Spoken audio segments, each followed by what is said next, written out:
Olá, amigos! Vamos agora começar a nossa parte de conjuntos numéricos. Os números, eles são divididos, ou seja, eles são agrupados conforme as suas características.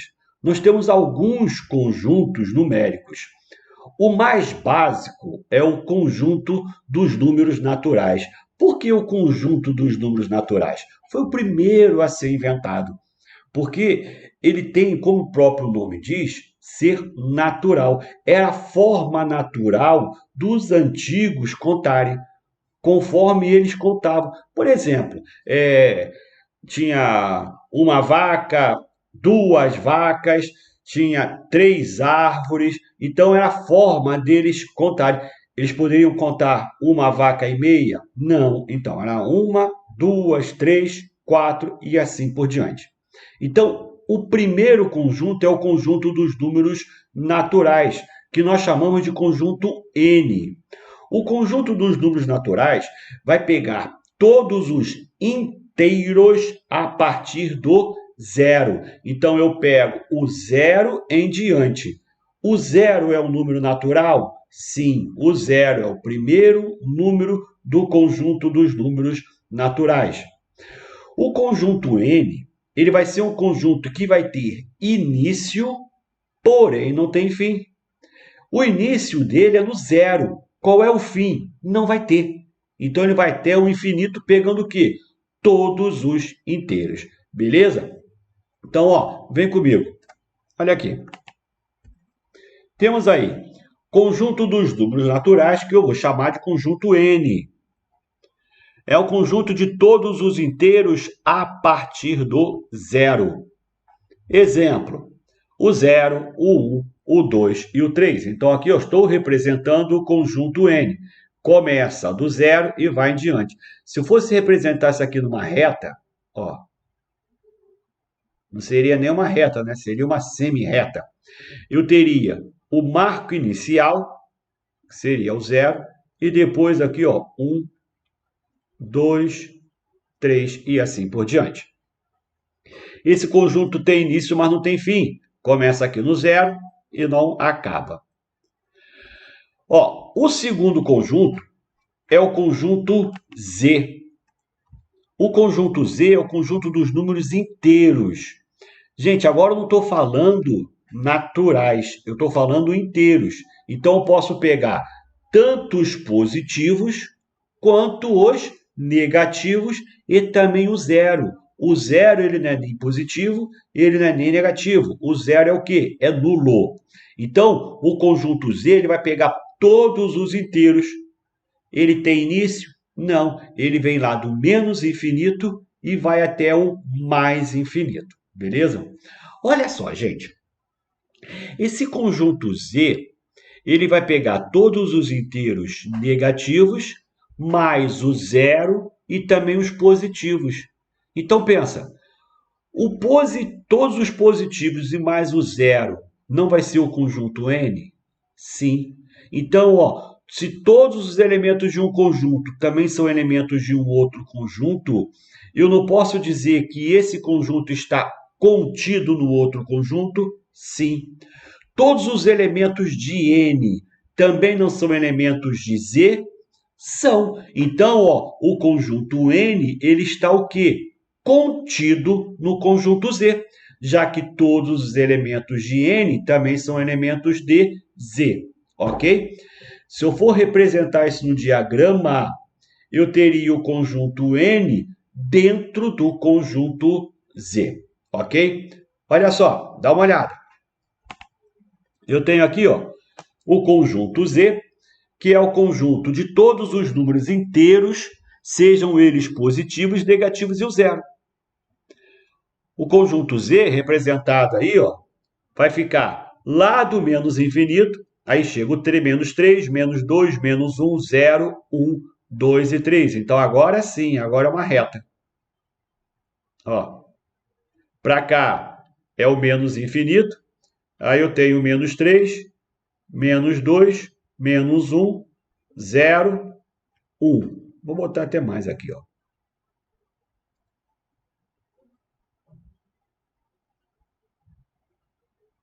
Aí aqui, ó, o 2 e o 3. E para lá, o infinito positivo. Galera, olha só. Um detalhe que para a gente não esquecer. Quando eu pego os positivos, né? O crescimento é para cá. Então, 2 é maior do que 1, o 3 é maior do que o 2, que é maior do que 1, que é maior do que 0. Porém, agora os negativos, ó, parece, né, que o crescimento está vindo para cá, mas não, é o valor dele, o módulo dele está vindo para cá. Mas como ele é negativo, ele continua sendo, ó, o da esquerda menor do que o da direita. O 1 é maior do que o 0, mas o menos 1 ele é menor do que o 0. O 3 é maior do que o 1, mas o menos 3 ele é menor do que o menos 1. Beleza? Então, ó, o crescimento vai sempre para a direita. Quem está à direita é maior do que quem está à esquerda. Pensa, se você tivesse um saldo negativo de R$ 300, você teria mais dinheiro ou menos dinheiro, né, entre aspas, mais ou menos dinheiro se tivesse menos 500? Ó, se o teu saldo for negativo em 300, você vai ter mais dinheiro do que se tivesse negativo em 500. Então, menos 300, ele é maior do que o menos 500. É só pensar. Se você tem menos 300 na tua conta, para zerar, para sair do negativo, você tem que depositar R$ 300. Agora, se você tem menos 500, você tem que depositar o quê? R$ 500. Então, ele está mais à esquerda. Logo, ele é menor do que o menos 300. Show de bola? Vamos lá. Temos aí, ó, que esse conjunto não tem início nem fim. Ele vem do menos infinito e vai até o mais infinito. Todos os elementos do N também são do Z. Logo, o conjunto N está contido no conjunto Z. Né? Então, tenho aqui a representação do conjunto N e o conjunto Z. Todo mundo que é N vai ser Z, mas nem todo mundo que é Z será E. Show de bola? Além do conjunto aí dessas informações, o conjunto Z tem mais outras observações. Olha aí, ó. O conjunto Z, no conjunto Z, distinguimos 3 subconjuntos notáveis. Então, ó, eu tenho Z+, é o Z com esse símbolo aqui, Z+, que eu vou pegar o 0, o 1, o 2 e o 3. Gente, esse Z com mais vai ser chamado de quê? Conjunto dos números inteiros positivos? Não, não, não. Para e pensa. Ó, o conjunto Z+, ele tem aquele símbolo de mais porque ele vai pegar quem? Todos os positivos, mas além dos positivos ele pega o 0. Então, posso chamar de conjunto dos números inteiros positivos? Não, pois o 0 não é positivo, o 0 é nulo. Então, eu simbolizo com aquele símbolo, né? Simbolizo com a representação do mais, porém, ele vai ser chamado de quê? Conjunto dos números inteiros não negativos. Porque se eu tenho 0, que é nulo, e tenho todos os positivos, eu só não vou ter o quê? Os não negativos, os negativos. Logo, eu vou chamar de conjunto dos números inteiros não negativos, pois eu tenho todos os números que não são negativos, que vai ser o nulo e os positivos, beleza? Então não vai confundir. Não vai confundir pelo fato de ter o sinal do mais, você falar que é o conjunto dos números inteiros positivos. Não, é o conjunto dos números inteiros não negativos. Seria positivo se você tirasse o 0. Se você tirasse também o 0, eu só ia ter os positivos. Aí sim, seria o conjunto dos números inteiros positivos. Beleza? Vejamos. Temos aí, ó, conjunto dos números inteiros não negativos. Mas nós também temos o Z-. O Z- eu vou pegar quem? Todos os negativos mais o nulo. Logo, eu vou chamar de conjunto dos números inteiros negativos. Não, o nulo não permite. Mas eu vou chamá-lo de quê? Conjunto dos números inteiros não positivos, porque eu tirei todos os inteiros positivos. E tem o terceiro, que seria isso aí, ó, o Z asterisco. Poxa, aqui ó, eu tirei os negativos. Aqui eu tirei os positivos. Aqui eu estou tirando o quê? O zero.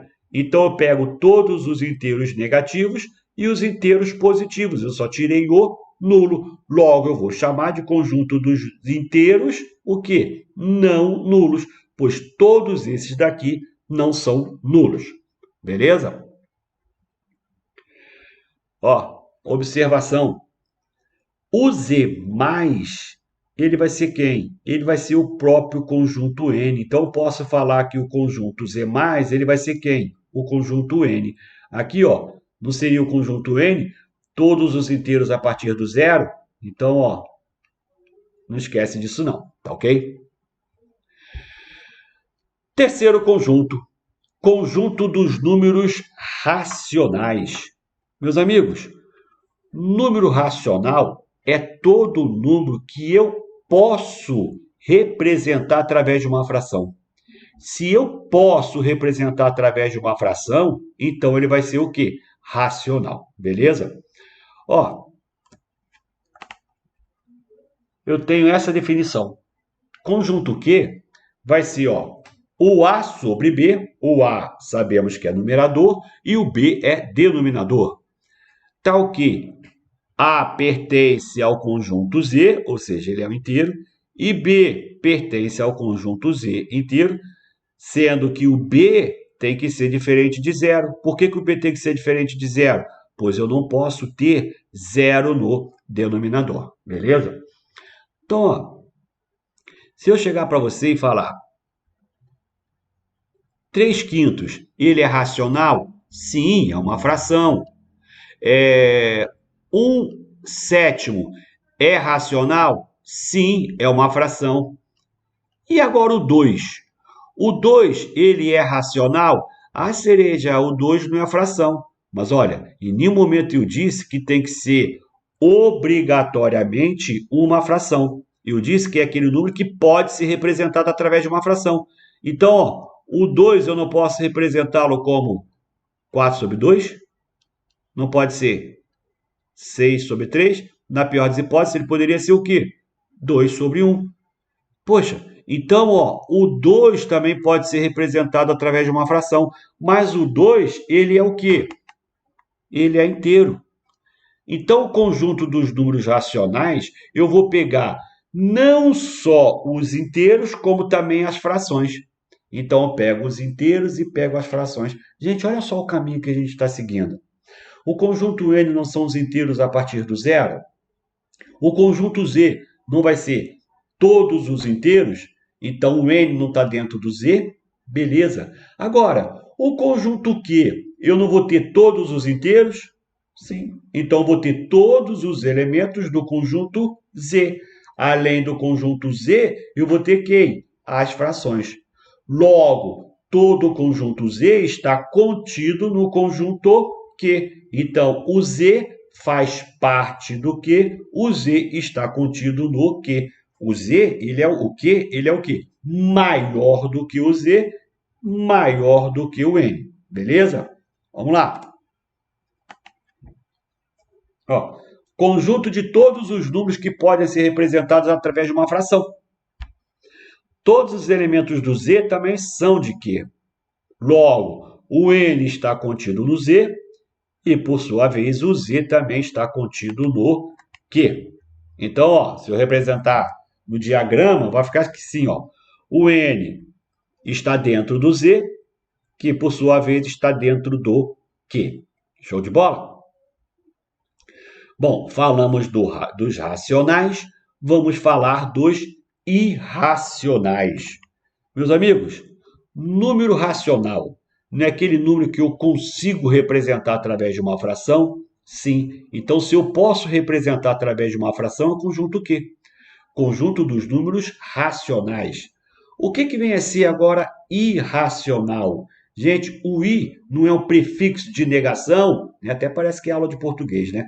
O i é um prefixo de negação. Então, estou negando o fato dele ser racional.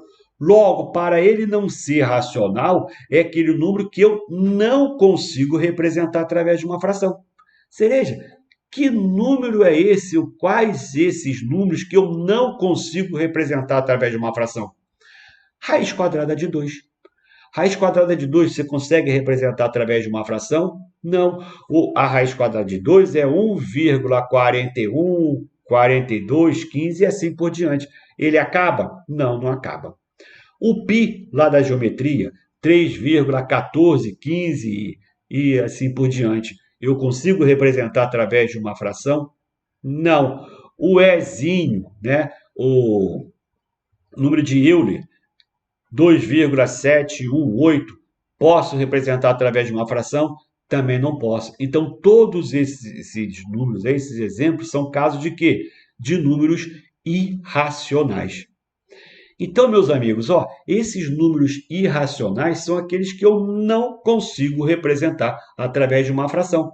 Eu tenho os racionais, que eu consigo, eu tenho os irracionais, que eu não consigo, ok? Seria o conjunto I. Então, ó, conjunto dos números que não podem ser representados através de uma fração de 2 inteiros. São as dízimas não periódicas. Dízimas não periódicas. Exemplo, raiz quadrada de 2, o π e o ezinho, número de Euler. Terminado isso, vamos falar agora dos números reais, conjunto dos números reais, que é o conjunto R, que é o que mais usamos. O conjunto R, gente, ele vai ser o conjunto formado por todos aqueles que são racionais mais os irracionais. Então, eu vou pegar todos aqueles que podem ser representados através de uma fração e todos aqueles que não podem ser representados através de uma fração. Aí você pensa, poxa, todos os que são representados através de uma fração não são o quê? Então, todo mundo que é aqui não vai estar dentro do R? Sim. Então, o R ele é o quê? Maior do que o Q, já que o R ele tem o Q e tem o I. Então, eu posso dizer que todo mundo que é Q vai ser R. Logo, o conjunto Q está o quê? Contido no conjunto R. Um dentro do outro. Está vendo um agrupamento? Eu tenho N que está dentro do Z, eu tenho Z que está dentro do Q e eu tenho o Q que está dentro do R. Beleza? Olha lá. Conjunto formado pela união dos conjuntos Q e I. Então, vai ser o Q mais o I. Logo, o N está contido no Z, que está contido no Q, que está contido no R. Então, tenho aí o N dentro do Z, dentro do Q. Aí teria aqui ó, o conjunto I. Isso tudo seria o conjunto R. Então, vamos lá. O número 2, ele é real? Sim. Ele é irracional? Não, ele é racional. Mas o 2 também não é inteiro? Sim. E o 2 não é natural? Sim, então o 2 ficaria aqui. Ó. O menos 1, ele é real? Sim. Ele é irracional? Não. Ele é racional? Beleza, é. Ele é inteiro? Sim. É natural? Não, menos 1 não. Então ele para aqui, ó. 2 terços é real? Sim. É irracional? Não, é uma fração. Então, ele é racional? É. Ele é inteiro? Não, 2 terços não é inteiro. Então, ele para aqui. Raiz quadrada de 7, ele é real? É. Ele é irracional ou ele é racional? Raiz quadrada de 7 não dá para representar através de uma fração. Então, a raiz quadrada de 7 fica aqui. Gente, então tem aí, ó. O real que pega tudo isso daqui. O real pega o N, pega o Z, pega o Q e pega também o I. Show de bola? Bom, falamos de dízimas ali, não falamos? Chegamos a comentar um pouco de dízima. Falamos só um pouquinho, né? Falamos aonde? Nos números irracionais, que são aquelas dízimas não periódicas. Gente, mas o que vem a ser uma dízima? Dízima é todo número pensa assim, todo número decimal que não acaba. Quando eu tenho aqueles 3 pontinhos lá, reticência, né? Aquilo significa que o número não acaba ali. Então, isso vai ser a chamada dízima. Mas existe uma divisão da dízima. A dízima pode ser chamada de dízima periódica e dízima não periódica. Dízima periódica que tem período. Pensa, período é aquilo que se repete.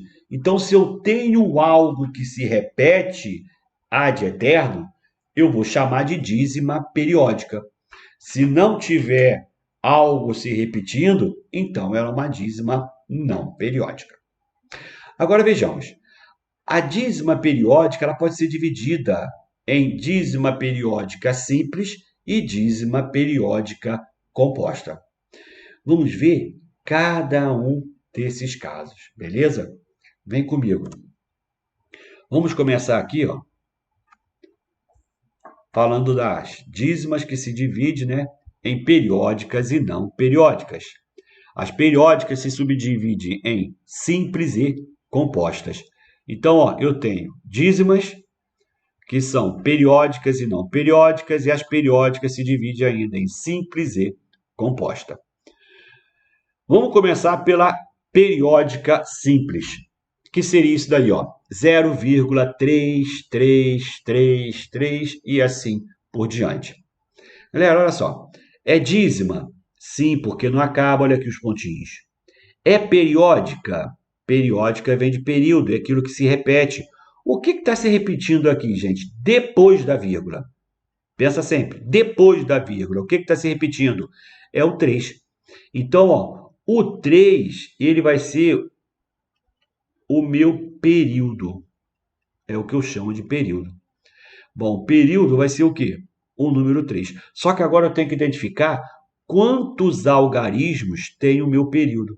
Meus amigos, uma coisa é número, outra coisa são algarismos. 3 é um número? Sim. Mas o 3 tem quantos algarismos? Apenas o 3. Então, eu vou ter aqui, ó, um algarismo. Poxa, eu consigo transformar essa dízima em fração? Consigo. Como é que eu faço? Eu vou pegar o meu período, 3, e vou dividir o meu período por tantos 9 forem a quantidade de algarismos do período. Galera, olha só. Eu vou pegar o meu período, o período não é o 3 não é o que se repete? Então, botei lá o 3. Agora, eu vou dividir o 3 por tantos 9 forem a quantidade de algarismos do período. O meu período tem um algarismo, só o 3, então eu vou dividir por 9 apenas. Então, vai ficar 3 sobre 9. Olha lá, eu vou ter aqui, ó, o 3, que é o meu período, e vou dividi-lo por 9. Eu tenho um algarismo, eu vou ter um 9. Posso simplificar? Posso. Se eu dividir em cima por 3 e dividir embaixo também por 3, não altera a minha fração. Eu vou ficar com 1 terço. Logo, 0,333 é igual a quanto? É igual a 1 terço. Cereja, será que é isso mesmo? Ué, vamos ver. Vou pegar 1 e vou dividir por 3. Vou botar aqui em cima. Vou pegar aqui, ó, o 1 e vou dividir por 3. 1 dá para dividir por 3? Não, vai dar 0. Quero continuar a dividir. Tá, escolhi uma vírgula e acrescento um 0 aqui. 10 divididos por 3 vai me dar 3. 3 vezes 3, 9 para 10, 1. Quero continuar a dividir. Acrescento um 0. Vai dar 3, 1. 0, 3, 1. Isso aqui acaba? Não, não vai acabar. Eu vou ficar aqui ad eterno fazendo essa divisão. Então, ó, 1 terço é igual a 0,3333, né? Aí você deve estar perguntando, como é que chegou isso? Pode provar? Sim. Uma maneira de provar é isso aqui, ó. Eu tenho 0,333, eu vou chamar de x. Então, ó, o x é 0,333 e assim por diante. Se eu multiplicar por 10, eu vou passar a ter o quê? 10x. 10x multiplicado isso aqui por 10, eu vou andar uma vírgula. Então, vai ficar 3,333 e continua. Se eu subtrair 10x menos x, vai ficar o quê? 3,333 menos 0,333 e assim por diante. 10 menos 1 vai me dar 9x. 3,3333 menos 0,333, isso aqui vai me dar 3. Logo, x é igual a 3 sobre 9. Olha só que bonito. Então, aqui, ó, o x vai me dar o quê? 1/3. Beleza, gente? Tranquilo? Bom, vamos continuar.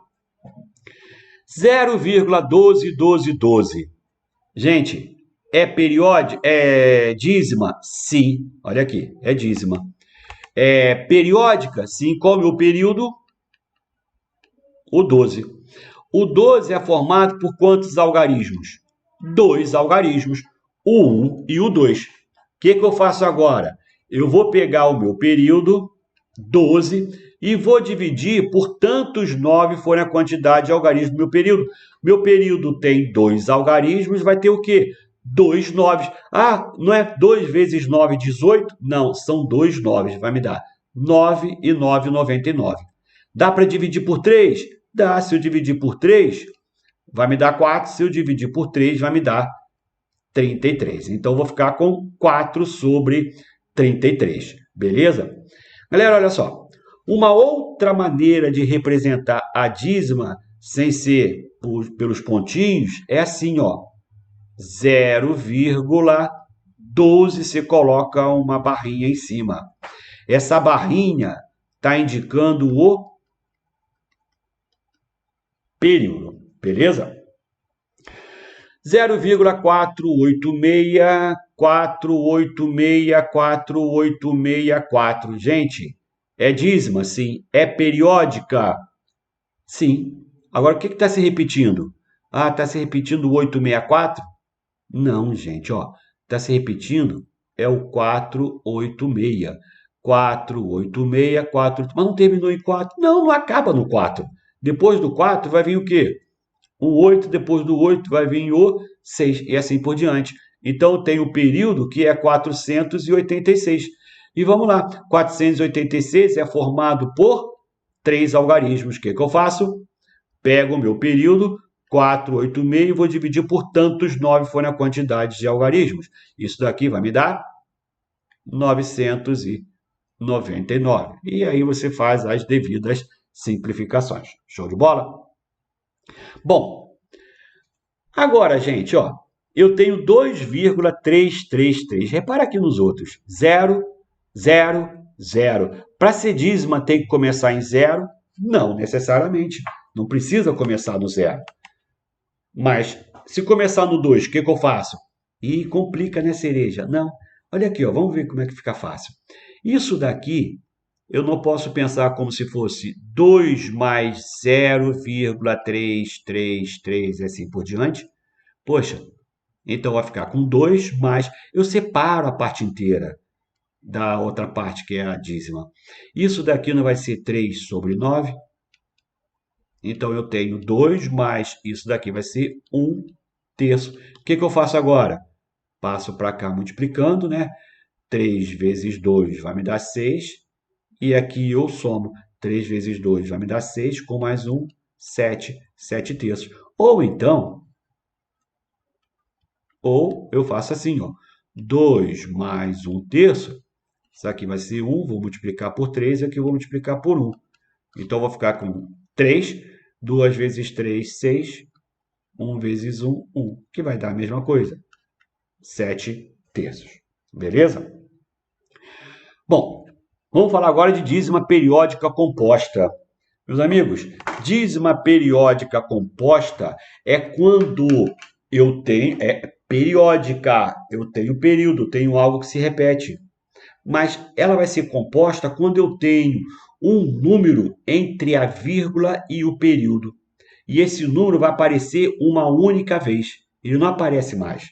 Depois que aparece a minha parte não periódica, o que vem depois vai ser o período. Beleza? Então, tem que identificar que aparece um número entre a vírgula e o período uma única vez. Vejamos. 0,2333. Gente, olha só. O 2 não aparece uma única vez entre a vírgula e o período.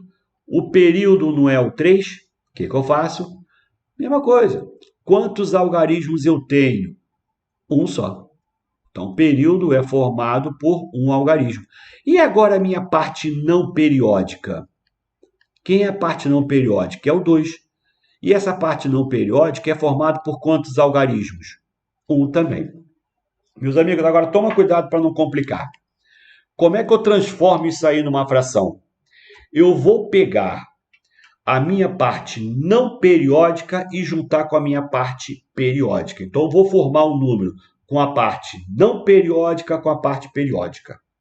Depois, eu vou subtrair a minha parte não periódica. Então, eu vou juntar não periódica com periódica e vou subtrair a minha parte não periódica. Depois, eu vou dividir por um número que vai ser formado por tantos 9 forem a quantidade de algarismos da parte periódica, mesma coisa. Acrescidos de tantos zeros forem a quantidade de algarismos da parte não periódica. Então, vou pegar tantos 9 forem a quantidade de algarismos da parte periódica e vou acrescentar tantos zeros forem a quantidade de algarismos da parte não periódica. Assim, eu formo o meu número fracionário da parte da dízima periódica composta. Vejamos como é que eu faço isso. Eu vou pegar e formar um número com a parte não periódica, que vai ser quem? 2, com a parte periódica, que vai ser 3. Galera, no visual você repara, aqui da vírgula até o final do período, 23. Só que agora eu vou tirar quem? Eu vou tirar minha parte não periódica, que é o 2. Depois, eu vou dividir por tantos 9 for a quantidade de algarismos da parte periódica. Aqui eu tenho um algarismo, eu vou ter um 9. Acrescidos de tantos zeros for a quantidade de algarismos da parte não periódica. Eu tenho um algarismo, eu vou ter um zero. Então, aqui eu vou estar atrelado ao 9 e aqui eu vou estar atrelado ao 0. E agora eu faço as contas. 23 menos 2, 21. 21 sobre 90. Posso dividir? Posso. Posso dividir por 3. Isso aqui vai me dar 7 sobre 30. Beleza, gente? Olha só. Esse número 0,12865865865. Olha só. É dízima? Sim. É periódica? O que está repetindo? 1, depois do 1 vem o 2, depois vem o 8, 6, 5. 8, 6, 5, 8, 6, 5. Então, a minha parte periódica vai ser o 865. E 865 é formado por 3 algarismos. Já a minha parte não periódica vai ser quem? O 12. E o 12, eu tenho 2 algarismos. O que eu faço? Eu vou pegar o número com a parte não periódica acrescido da parte periódica. 865. Olha só, é da vírgula até o final do período. O número está aqui, Só que agora eu vou subtrair quem? A parte não periódica. Eu vou tirar o 12. Vou dividir por tantos 9 for a quantidade de algarismos da parte periódica. Se eu tenho 3 algarismos, eu tenho 3 9. Acrescidos, vou juntar aqui, né? Acrescidos de tantos zeros da parte não periódica. Eu tenho 2 algarismos, eu vou ter 2 zeros. 12.865 menos 12, isso aqui vai me dar 12.853, né? 865 menos 12 vai me dar 5, vai me dar 3. Isso sobre 99.900. Beleza, gente? Bom, para a gente fechar aí, essa dízima, qual é o período dela? Bom, aqui é 10, né? Tenho 10, aqui eu tenho 10, aqui eu tenho 10. Não, gente, olha só. Se fosse o 10 o período, aqui ó, 10, 10, eu tenho um elemento aqui que aparece uma única vez. Depois eu tenho 10, eu teria esses dois aqui aparecendo uma vez. Então eu tenho um número que se repete? Não, eu tenho algarismos que se repetem, o 1 e o 0, né? Mas aqui eu não tenho número. Então, ó, 10, 100, 1000. Ah, cereja, depois vai ser o quê? 10 mil. Não, tudo bem, mas aí não é questão de sequência de raciocínio lógico, né? É uma questão de matemática. Então, gente, eu tenho período? Não, eu não tenho período. Logo, isso daqui vai ser o quê? Uma dízima não periódica. Gente, a dízima periódica, para se transformar em fração, não tem que pegar o período. Se eu não tenho período, não tenho que dividir. Logo, as dízimas não periódicas eu não consigo transformar em fração. Poxa, então as dízimas não periódicas são elementos do conjunto Q e dos irracionais. Já as dízimas periódicas eu consigo transformar em fração. Eles serão elementos do conjunto Q. Olha aí, ó. Eu teria isso daqui, ó. Dízima periódica, aqui, ó. Números racionais. Dízimas não periódicas e racionais. Aqui, ó, eu consigo transformar em fração, sejam elas simples ou compostas. Aqui eu não consigo transformar em fração, então serão o quê? Irracionais. Beleza, amigos? Ficamos por aqui, fechamos esse bloco, daqui a pouquinho tem mais.